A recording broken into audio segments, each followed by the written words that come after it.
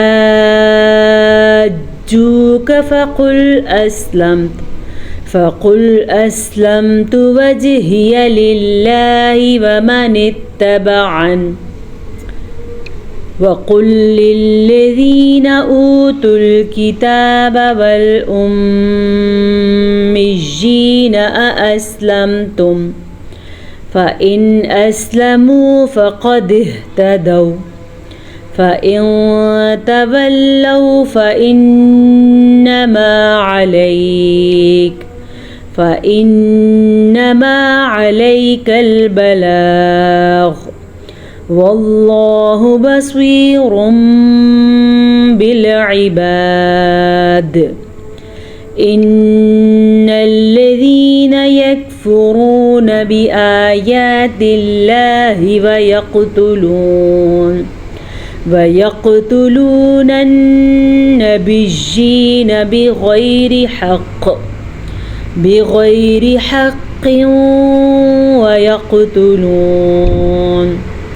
ويقتلون الذين يأمرون بالقسط من الناس فبشرهم بعذاب أليم صدق اللہ مولانا العظیم۔ امید ہے آج کے سبق سے آپ کو فائدہ ہوا ہوگا۔ اللہ تعالی ہمیں قرآن مجید کو صحیح پڑھنے کی توفیق نصیب فرمائے اور اللہ تعالی ہمارے تمام پریشانیوں کو آسانیوں میں بدل دے اور جس کے دل میں جو جائز حاجات ہیں اللہ تعالیٰ ان کو پورا فرمائے۔ اجازت دیجیے، السلام علیکم ورحمۃ اللہ وبرکاتہ۔